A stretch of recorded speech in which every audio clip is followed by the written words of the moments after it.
I was a runaway with a bruised heart and nowhere to land. But Daniel's broken hands made me believe I could be more than the ghost chasing me. One stolen kiss and a storm turned this ranch into a secret we couldn't bury. Now the whole town watches, whispers poison in the dark, and Mike's threats slam like my father's fist used to. Claire smirks as she knows every lie I tell myself about staying strong. Daniel wants to fight, but fear drags him back into silence. And my feet is to run like always, except this time my heart's chained to a man too wrecked to say he wants me. I see it in his eyes. The war he can't name. His dead wife's ghost or my living touch. If I walk away now, I'm gone for good. But if I stay, this town might break us both. I've been nothing my whole life. Can his shattered voice make me stay? Or will we both stand in the yard, staring down goodbye? Too scared to hold on when everything's on fire? Would you leave, or would you fight for him? I was 21, a college dropout with nothing but a duffel bag and a sketchbook that held every broken piece of me. My name's Ethan Parker, and I've been running since I was 16. When my dad's fist taught me love was a lie. Small-town Ohio had no room for a kid like me, too sharp-tongued, too soft inside, too scared of ending up alone. I drifted through odd jobs, washing dishes, pumping gas, anything to keep moving. My thrift store clothes hung off my wiry frame, and my brown eyes, restless as ever, searched every stranger's face for something I couldn't name. I'd sketch them in my battered sketchbook, their eyes, their hands, hoping one might see me back. Hookups and dim bars burned away the loneliness for a night. But by dawn, I was alone again, terrified that's how I'd stay. Wyoming was a whim, a help wanted pinned to a gas station wall. Ranch hand, room and board, it said. I had nowhere else to go, so I took a bus to the middle of nowhere, my boots crunching on a dirt road that stretched into nothing. The sky was bruised purple, and the wind bit through my torn jacket. At the gate stood Daniel Cross, 42,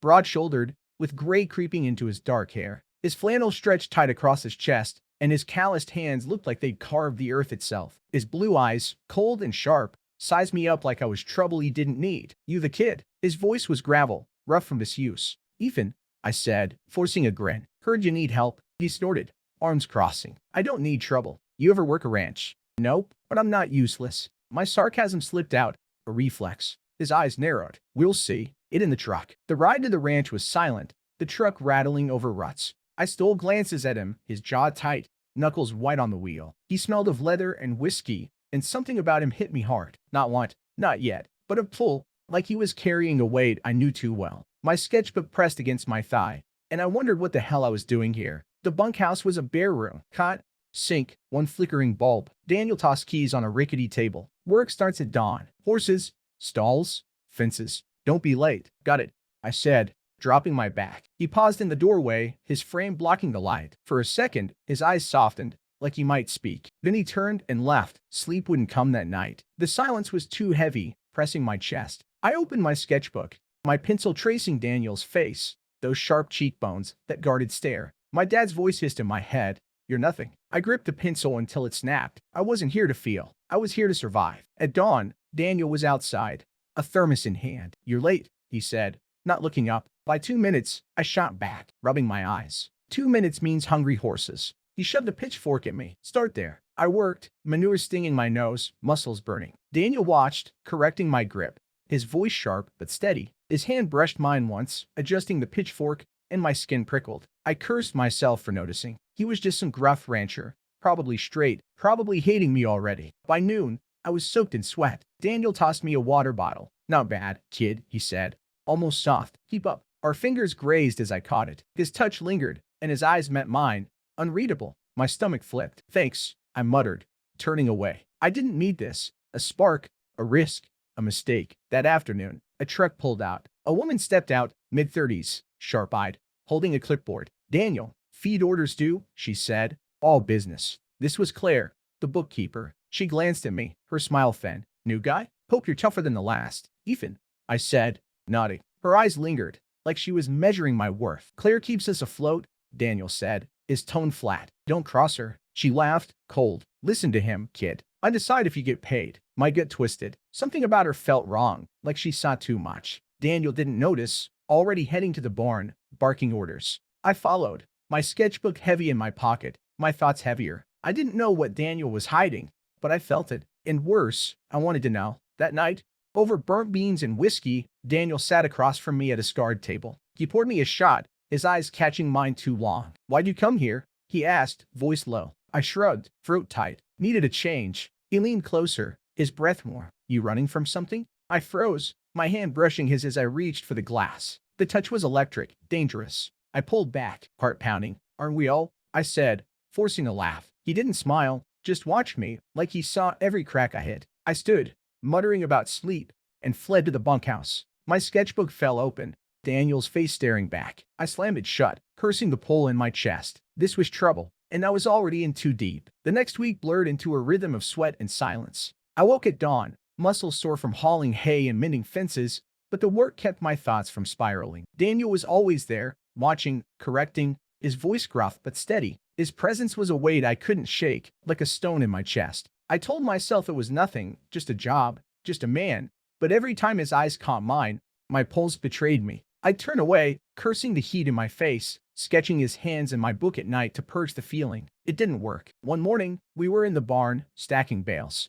My shirt clung to my back, and Daniel's was half unbuttoned, sweat glistening on his collarbone. He handed me a bale, his callous fingers brushing mine. The touch lingered, deliberate or not, and my breath hitched. I dropped the bale, cursing under my breath. Careful, he said, stepping closer. His voice was low, almost soft. You're gonna hurt yourself. I met his eyes, and for a second, the barn felt too small. I'm fine, I snapped, sharper than I meant. His gaze didn't waver, and something unspoken hung between us, heavy as the August heat. Prove it, he said, a challenge in his tone. He nodded to the next bale. I grabbed it, muscle screaming, and stacked it high, feeling his eyes on me. When I turned, he was closer than he needed to be, his breath warm on my neck. Not bad, kid. Stop calling me kid, I said, my voice tight. I'm not a damn child. His lips twitched, almost a smile. Could have fooled me. He walked away, leaving me gripping the pitchfork, heart pounding. I hated how much I wanted him to stay. That night, we ate in the kitchen, just us. The whiskey bottle sat between us, half empty. Daniel poured me a shot, his fingers steady. You're not what I expected, he said, eyes on the glass. What did you expect? I leaned back, arms crossed, trying to keep my guard up. Trouble. He looked up, his gaze piercing. Someone who'd run at the first hard day. I laughed, bitter. I don't run. A lie. And we both knew it. His eyes held mine, searching, like he could see the scars my dad left, the ones no one else noticed. You're running from something, he said, voice quiet. I know the look. My throat tightened. I wanted to snap back, to deflect, but his stare pinned me. What about you? I said instead, leaning forward. You're out here, hiding. From what? His jaw clenched, and for a moment, I thought he'd shut down. Then he took a slow sip of whiskey. Ghosts, he said, so low I barely heard it. He stood, chair scraping, and walked to the sink, his back to me. Get some sleep, Ethan. I didn't move, my hand still on the glass, his words echoing. Ghosts. I knew about those. Mine followed me everywhere. The next day, we fixed a fence in the north field. The sun beat down, and my hands blistered on the wire cutters. Daniel worked beside me, silent, his arm brushing mine as we pulled wire taut. Each touch was a spark, and I hated how much I noticed. He caught me staring once, my eyes on the gray at his temples, the lines carved deep around his mouth. He didn't look away, and for a heartbeat, I thought he'd say something. Instead, he handed me a hammer, his fingers grazing mine again. Focus, he muttered, but his voice was rough, unsteady. I swallowed hard, turning back to the fence. Trying, I said, meaning more than the work. He didn't answer, but the air between us crackled. That evening, Claire showed up with invoices, her eyes flicking between us. You two getting along? She asked, her tone too casual. I didn't like the way she watched us, like she was waiting for a slip. Fine, Daniel said, not looking up from the papers. She smirked, glancing at me. You're quiet tonight, Ethan. Tired. Just working, I said, forcing a grin. Her eyes lingered, and I felt exposed, like she saw the tension I was trying to hide. Keep it that way, she said, handing Daniel the clipboard. This place doesn't need drama. Daniel's hand tightened on the pen, but he said nothing. When she left, he looked at me, his expression unreadable. She's right, he said. No drama. I nodded, but my chest ached. No drama. Easy to say, harder to do when every glance, every touch, felt like a dare. Later, in the bunkhouse, I couldn't sleep. I sat on the cot, sketching Daniel again, his hands, his jaw, the way his eyes held secrets. My pencil moved faster, desperate, like I could draw out whatever this was. I didn't hear him come in until his shadow fell over me. I slammed the sketchbook shut, heart racing. Couldn't sleep either? He asked, leaning against the doorframe. He held a bottle, his shirt unbuttoned at the collar. Something like that, I said, my voice tight. He stepped closer, and the room shrank. He smelled of whiskey and earth, and when he sat on the cot's edge, his knee brushed mine. I froze, every nerve alive. You draw a lot, he said, nodding to the sketchbook. What's in there? Nothing, I lied, clutching it tighter. He reached out, his hand hovering over mine, not touching but close enough to feel the heat. "Show me sometime," he said, his voice low, almost a whisper. His eyes locked on mine, and for a moment, I couldn't breathe. Then he stood, breaking the spell, and walked out. I lay back, staring at the ceiling, my skin burning where his knee had touched. I was in trouble, deep trouble, and part of me didn't want to run. The days dragged on, each one heavier with what I wouldn't admit. Daniel's presence was a pulse under my skin.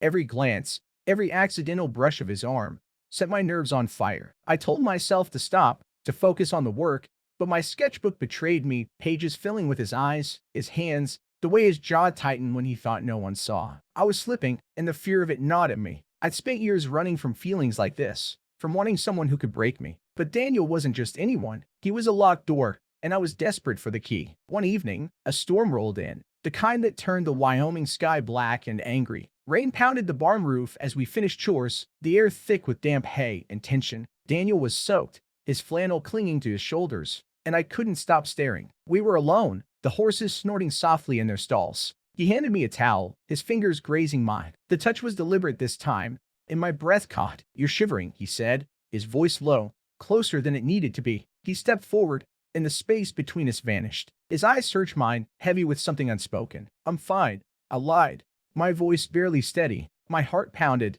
and I hated how much I wanted him to close the gap. He didn't move, but his hand lifted, hovering near my cheek. "You sure?" he asked, softer now, almost tender. The storm roared outside, but in here, it was just us, the air electric. I swallowed, my throat tight. "What are we doing, Daniel?" The question slipped out, raw and desperate. I didn't know if I meant the work, the moment, or the thing neither of us would name. His jaw clenched, and for a second, I thought he'd pull away. Then his hand cupped my face, rough and warm, and he kissed me. It was slow at first, hesitant, like he was fighting himself. Then it deepened, whiskey and rain on his lips, and I was drowning. My hands gripped his shirt, pulling him closer, needing this despite the fear screaming in my head. This was wrong, dangerous, a line we couldn't uncross. But I didn't care. He pulled back, breathing hard, his forehead against mine. "Ethan," he whispered, and my name and his voice broke something in me. "We can't." "Then why did you?" I shot back, my voice shaking. My hands were still on him, and I didn't let go. I couldn't. He didn't answer, just looked at me, his eyes torn between want and guilt. "I don't know," he said finally, stepping back. The space between us felt like a canyon. "Go to bed." I stood there, rain dripping from my hair, my lips burning. "Don't do that," I said, anger rising. "Don't kiss me and then act like it didn't happen." He turned, his shoulders rigid. It was a mistake. His voice was cold, but it cracked at the edges. He walked out into the storm, leaving me alone with the horses and my racing heart. I didn't sleep that night. I sat on my cot, sketching furiously, trying to pour the ache into lines on a page. His kiss lingered, a bruise I didn't want to heal. I was terrified of wanting him, of losing him, of what this meant. I'd spent my life running from pain, but this felt different. It felt like something I'd fight for, and that scared me more than anything. The next morning, Daniel acted like nothing happened. He barked orders, his eyes avoiding mine. I shoveled manure, my hands shaking, replaying the kiss in my head. By noon, I couldn't take it. I found him in the tack room, cleaning saddles, his movements sharp and deliberate. "We need to talk," I said, slamming the door behind me. The room was small, the air thick with leather and oil. "There's nothing to talk about," he said, not looking up. His voice was flat, but his hands paused, betraying him. "Bullshit," I snapped, stepping closer. "You kissed me, Daniel. You don't get to pretend it didn't happen." He stood, towering over me, his eyes blazing. "What do you want? Ethan, you think this is easy for me? You think I don't know how this ends? Then tell me," I shouted, my chest tight. "Tell me what you're so afraid of." He grabbed my shoulders, his grip bruising. "You don't get it," he said, his voice low and raw. "I lost everything once. I can't." He stopped, his hands dropping, his eyes haunted. "Just leave it alone." I wanted to push, to demand answers, but the pain in his face stopped me. I saw it then, the weight of his ghosts, heavier than mine. "I'm not leaving," I said, softer now. "Not yet." He looked at me, and for a moment, I thought he'd kiss me again. Instead, he turned away, his voice barely a whisper. "You should." That afternoon, Claire showed up, her clipboard in hand, her eyes sharper than ever. "You two look tense," she said, glancing between us. "Everything okay?" "Fine," Daniel said, too quick. I nodded, my jaw tight, but her smirk said she didn't buy it. "Keep it that way," she said, handing him a stack of papers. "This place doesn't need trouble." I watched her leave, my gut twisting. She knew something, or she suspected. And if she did, others might too. The thought made my skin crawl. I looked at Daniel, but he was already walking away, his shoulders hunched like he carried the storm inside him. That night, I sat by the bunkhouse window, the rain still falling. My sketchbook lay open, Daniel's face staring back, his eyes drawn with the same fear I felt. We crossed a line, and there was no going back. I wanted to run, to pack my bag and disappear like always. But I stayed, my heart pounding with a truth I couldn't ignore. I wanted him. And that terrified me more than any fist my dad ever threw. The kiss changed everything, but nothing at all. Daniel avoided me like I was a wound he couldn't touch. I shoveled hay, fixed fences, and kept my head down, but my skin burned with the memory of his lips. Every glance he stole felt like a blade, sharp, fleeting, leaving me raw. I wanted to hate him for pulling away, for acting like I was nothing, but the ache in my chest wouldn't let me. I'd spent my life running from wanting too much,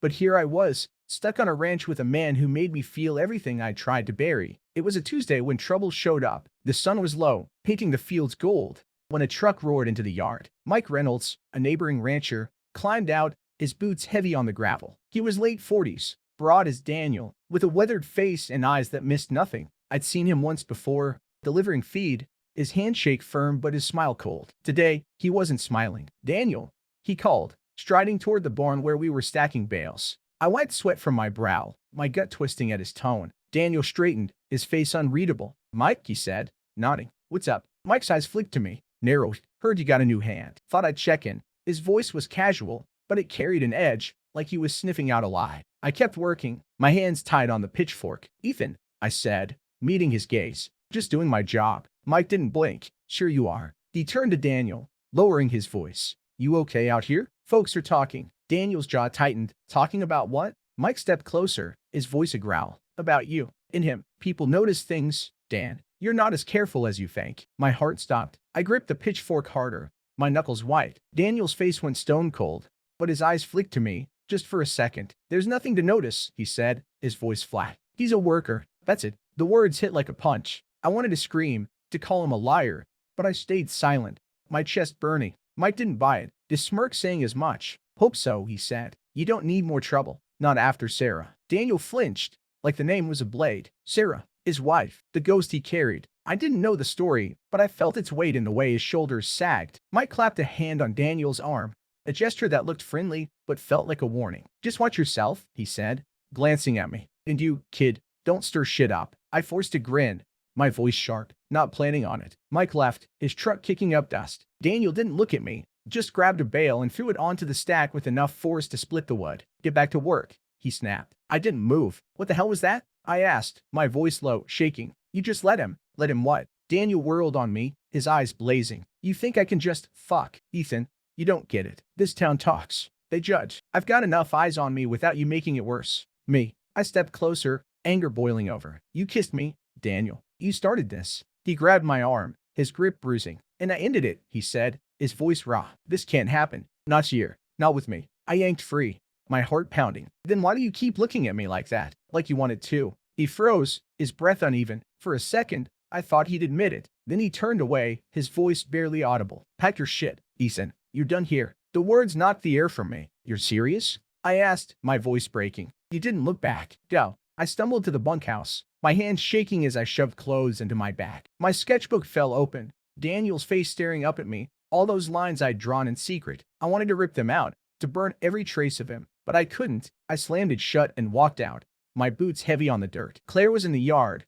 her clipboard forgotten, her eyes sharp as knives. "Leaving already?" she asked, her tone drooping with fake surprise. "Smart move." I ignored her, my throat tight. She knew, maybe not everything, but enough. And if she knew, Mike knew. And if Mike knew, this whole damn town would soon. I kept walking, the weight of their judgment pressing down, mixing with the ache of Daniel's rejection. I made it to the road before I stopped, my bag heavy on my shoulder. The ranch was behind me, Daniel's silhouette in the barn doorway, watching but not moving. I wanted him to call me back, to say he didn't mean it. He didn't. The wind howled, and I kept walking, each step tearing something loose inside me. That night, I crashed in a ditch a mile out, too stubborn to turn back. My sketchbook was my only company, Daniel's face mocking me from the pages. I'd come here to escape, to hide, but all I'd done was find something I couldn't have. And now, I was running again, with nowhere to go. The next morning, Claire's truck pulled up, her window down. "Get in," she said. Her voice clipped. "I'll take you to town." I hesitated, pride warring with exhaustion. "Why?"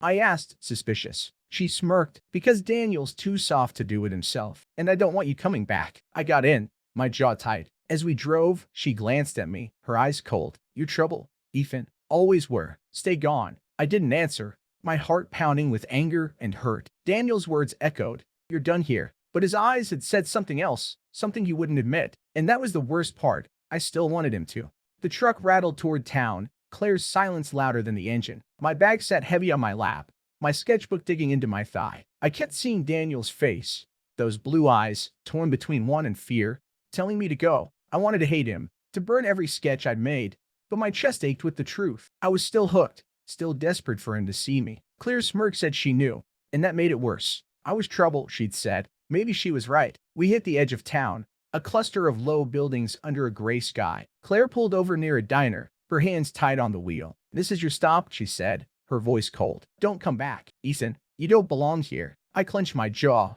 grabbing my back. "You don't know me." "I know enough," she shot back. "Daniel's been through hell. He doesn't need you dragging him down." I slammed the door, my heart pounding. Her words cut deep, but not as deep as Daniel's. "You're done here." I walked into the diner, my boots scuffing the floor, and slid into a booth. The waitress, a tired woman with a name tag reading Barb, poured me coffee without asking. I stared at the black liquid, my hands shaking. I'd run from my dad, from Ohio, from every place that tried to cage me. But this felt like tearing out my own heart. My phone buzzed, a text from Ray, my mom's friend who'd sent me here. "Heard you left the ranch. You okay?" I didn't reply. What could I say? That I'd kissed a man who pushed me away? That I was scared of how much I wanted him to pull me back? I was halfway through the coffee when the door jangled. Mike Reynolds walked in, his boots heavy, his eyes locking on me like a hunter's. He slid into the booth across from me, uninvited, his bulk making the table feel small. "Thought you'd be gone by now," he said, his voice low. "Dangerous." "I'm working on it," I said, my tone sharp. My fingers tightened around the mock. He leaned forward, his eyes hard. "Your trouble, kid.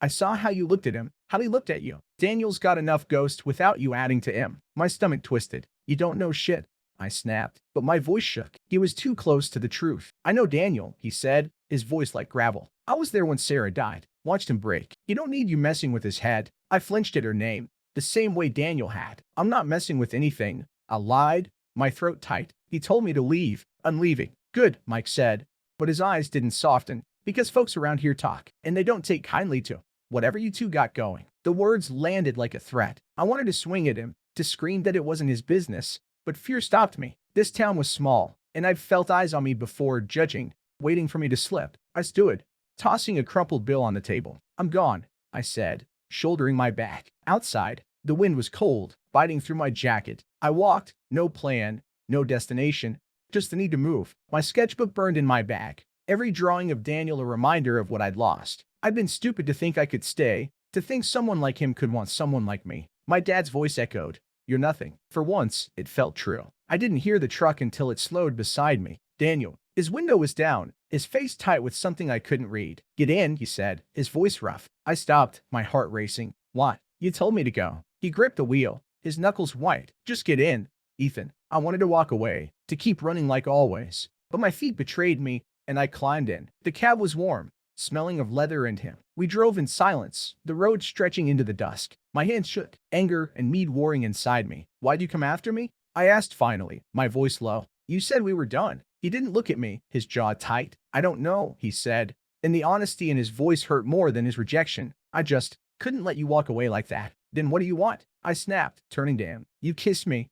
You pushed me away. You tell me to leave. And now you're here. Make up your damn mind, Daniel." He pulled over, the truck jerking to a stop. His eyes met mine, raw and unguarded. "You think I don't want you," he said, his voice breaking. "You think I don't seal it? I'm fucking terrified, Ethan. This town, these people, they'll tear us apart. And I can't lose." He stopped, his breath ragged. "I can't lose again." I reached for him, my hand on his arm, feeling the heat of his skin through his shirt. "Then don't push me away," I said, my voice shaking. "I'm scared too, but I'm here. I'm not running." He looked at me, his eyes searching mine, and for a moment, I thought he'd kiss me again. But then his face hardened, and he pulled his arm away. "You don't know what you're asking," he said. "You don't know what this costs." "Then tell me," I shouted, my chest tight. "Stop hiding and tell me." He didn't answer, just started the truck and drove back to the ranch. The silence was suffocating, and when we pulled into the yard, Claire was there, her arms crossed, her eyes like daggers. "Thought you were gone," she said to me, then looked at Daniel. "What the hell are you doing?" "Stay out of it," Daniel snapped, his voice low. "This is my ranch. Is it? She shot back, stepping closer. Because it looks like you're about to ruin everything. Again, I froze, the weight of her words sinking in. She knew. Mike knew. And if they knew, it wouldn't stay quiet. I looked at Daniel, waiting for him to say something, to fight for me. But he just stood there, his hands clenched, his eyes on the ground. And in that moment, I felt smaller than I ever had. Claire's words hung in the air, sharp as a blade. Daniel's silence was worse. I stood in the yard, my bag at my feet, feeling like I'd been gutted. My heart screamed for him to speak, to fight, but his eyes stayed on the ground, his fist clenched. I was done begging. I grabbed my bag and turned toward the bunkhouse. I'm getting my stuff, I said, my voice flat. Then I'm gone. Ethan, Daniel said, finally looking up. His voice cracked. Raw. Wait. I stopped, my back to him, my chest tight. For what? You made it clear where I stand. He stepped closer, his boots crunching gravel. You don't understand, he said, low and desperate. This isn't just about you. I whirled on him, anger flaring. Then what is it? Sarah? This town? Or are you just too scared to feel something? His face twisted, pain and guilt carved deep. You think I don't feel it? He shouted, closing the gap between us. Every time you're near me, He stopped, his breath ragged. I lost her, Ethan, my wife. I was driving. I didn't see the truck. I can't lose again. My anger faltered, his words hitting like a fist. I saw it in his eyes, the wreck, the guilt, the years of carrying it alone. I'm not her, I said, softer now. I'm not going anywhere unless you make me. He grabbed my arms, his grip tight but not bruising. You should go, he said. But his voice begged the opposite. This place will destroy you. I will. Then let it, I said, my voice shaking. I've been destroyed before. I'm still here. His eyes searched mine, and for the first time, I saw him break. He pulled me close, his lips crashing into mine, desperate and hungry. The kiss was deeper than before, raw with everything we hadn't said. My hands found his hair, his neck, pulling him closer, needing him to stay. We stumbled into the barn, the door slamming shut. He scratching my back as he pressed me against the wall. His hands were everywhere, warm and rough, and I let myself drown in him. I'm sorry, he whispered against my neck, his voice thick. I pushed you away because I'm scared. Of this. Of you. I pulled back, meeting his eyes. I'm scared too, I admitted, my throat tight. But I want this. I want you. He kissed me again, slower, like he was memorizing me. The world shrank to just us. The barn's shadows hiding us from the town, from Claire, from Mike. But it couldn't last. We both knew it. When we pulled apart, breathless, he rested his forehead against mine. I don't know how to do this, he said, not without breaking everything. Then we break together, I said, my voice steady despite the fear clawing my chest. He didn't answer, just held me, his heart pounding against mine. For one moment, I believed we could. The barn's warmth lingered on my skin, but the morning brought a cold truth. Daniel was gone when I woke, his side of the hay-strewn blanket empty. I sat up, my heart pounding, my sketchbook open to his face, eyes I'd drawn 100 times, now distant again. I wanted to believe last night meant something, that his confession, his touch, was a promise. But the silence in the yard said otherwise. I dressed, my hands shaking, and stepped outside. Daniel was by the fence, hammering a post, his back to me. My bag sat by the bunkhouse door, a reminder of how close I'd come to leaving. I wanted to run to him, to demand he say it, say he wanted me to stay. But then I heard the rumble of a truck. Mike's truck screeched into the yard, dust swirling. He stepped out, his face red, eyes blazing. Behind him, Claire climbed out, her arms crossed, a smug look I wanted to wipe off. Told you he wouldn't leave, she said to Mike, her voice shined. Daniel dropped the hammer, his face tight. What's this? He asked, his voice low, dangerous. Mike marched forward, pointing at me. This ends now, Dan. The whole damn town's talking. They know about you too. You think you can hide this? My stomach dropped. I looked at Daniel, waiting for him to deny it, to fight. But he just stood there, his jaw clenched, his eyes on the ground. My chest burned. Say something, I whispered, stepping closer. Daniel's eyes met mine, raw with pain. What do you want me to say? Ethan, that I can fix this? I can't. Mike laughed, cold. You're a fool, Dan. After Sarah, you'd throw it all away for him. Stop it. I snapped, my voice shaking. This isn't about you, Mike. It's about all of us. He shot back. This ranch, this town, it's Dan's life. You're nothing but a kid who will ruin him. I flinched, my dad's voice echoing. You're nothing. I looked at Daniel, pleading. Tell him he's wrong. He didn't. His silence was a knife. Claire stepped forward, her voice soft but venomous. Go, Ethan, before you destroy him. I grabbed my bag, my hands trembling. I wanted to scream, to fight, but Daniel's silence was louder. I turned to him one last time. If I walk away, I'm gone for good. You want that? His eyes locked on mine, torn, desperate. I don't know, he said, his voice breaking. I don't know how to keep you. The words shattered me. I took a step toward the truck, my heart splitting. Mike opened the door, waiting. I looked back at Daniel, standing alone, The ranch behind him, his life, his ghosts. One step could change it all. Stay and fight, or run like always. The wind howled, and I froze, caught on the edge of goodbye.